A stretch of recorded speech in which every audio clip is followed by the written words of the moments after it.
So horses in general are beautiful creatures, but they're very large and could be intimidating and can hurt a person if not properly handled. Today we're going to go over the safety procedures when handling a horse and putting on a halter and giving treats, as well as grooming a horse and why we would groom a horse. In general, horses weigh about 1,000 to 1,500 pounds, which can easily squash us as a person. And take it from me as being stepped on multiple times, it is not fun and it is not comfortable. So while my horse here is not being an ideal patient, we're going to demonstrate how to properly remove a halter and how to properly put it on. Before we take the halter off, note that I'm standing on the left side of the horse, which is the usual side that we handle a horse on. Everything is done on the left, and when you're handling and leading and putting on a halter, you want to stand just behind the head on the left side of the horse. So when you take off a halter, and when you want to put a halter on, which for those of you who are not horse savvy, this is a halter. It is a headpiece and a headgear that helps lead and control a horse. You want to take your right hand and hold the larger up crown piece of the halter, and as you slip it in, you'll use your left hand to help guide it over their nose, and you slide it over their ears. From there, you want to take this under chin piece and just snap it into place. And from there, you have a horse that you can lead successfully. So on top of leading and haltering a horse, we also want to be able to groom a horse. Grooming is a common tool we use to make sure we're taking care of the horse's health, looking for cuts and scrapes, and any sort of swellnesses that may cause the horse any sort of discomfort. What I have in my hand is a hoof pick, and one of the first things you want to do when you have your horse ready and in your hand is to check his feet for rocks, and if they have shoes on, to make sure their shoes are on and properly secure. So when you're going to pick out a horse's foot, you want to just stand again right by their side, run your hand down the leg, and you're going to use your tool, your hoof pick, to make sure everything is removed and out.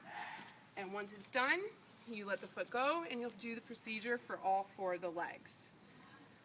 After you ensure that the horse's foot is clean, you are going to then take a curry or a hard brush, and you're going to brush in circles, just like this, on the horse's skin. When you're brushing using a curry, encircling the motions on their skin, you're bringing up all the dirt and debris that could be buried underneath the skin.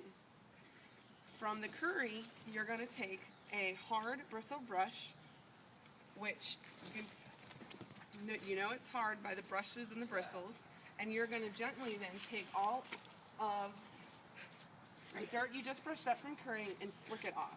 You can see in the video how the dirt is coming off the side of them. Once you've done that process, you're going to follow it up with a soft brush, which is just basically your finishing touch to overgo the coat to make sure all the residual dirt is off, along with making their coat nice and healthy and nice and shiny. And you can just rub that everywhere, including your face, because it's a soft brush. And you'll find that most horses love this part of their grooming. It's kind of like a massage. So once you've properly groomed your horse and ensured that there's nothing wrong visibly, or that you didn't notice any weird nicks and cuts, you can also then, if you want to ride, this is the time where you would tack your horse up to go for a ride. Or if you just want to hang out with your horse, now that you've ensured that he's safely not hurt himself, you can go on with that. So for this instance, because he's been a good horse and stood here for this video, we're going to go ahead and give him a treat, which he knows I have, which is why he's nuzzling me. So everybody thinks, oh, treats are so much fun, we like to give treats and the horses like to receive them. But giving a treat can actually be dangerous if you don't know what you're doing, if you don't know how to handle a horse. The horses, you have hands here, and they're easy little nubs that a horse can eat.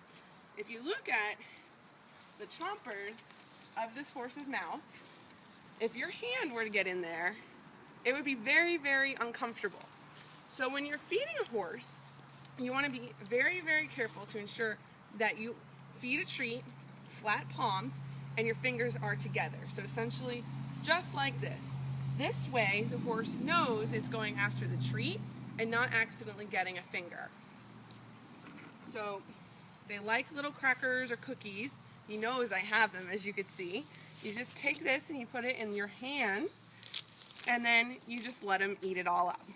Most horses are nice and polite, and they'll just take them nice and gently out of your hand. And again, if you note, every time I'm working with him, I'm close to his side, I'm standing in clear vision, I'm not getting out of the way, I'm not making big dramatic movements, I'm not making big loud sounds, because horses are fight or flight animals, and most times they're flight. So they'll react by big sounds, or if I come out from behind, they'll react, and usually in a negative way, and that's where a lot of inexperienced people get injured, because they treat horses just like they treat a dog. Well, in a sense, horses are very much like a dog, but they weigh a lot more and can cause a lot more pain. So today we did an overview of how to safely be around a horse, put on a halter, groom your horse, as well as give a treat. Horses, for me, are a nice way to break up the day and their escape from your reality. What a horse is, for me, is the equivalent of somebody going to a movie or reading a book and escaping the world. To me, horses lend us the wings we lack, because they give us the freedom to explore and to escape the reality. Thank you, and I hope you took something from this.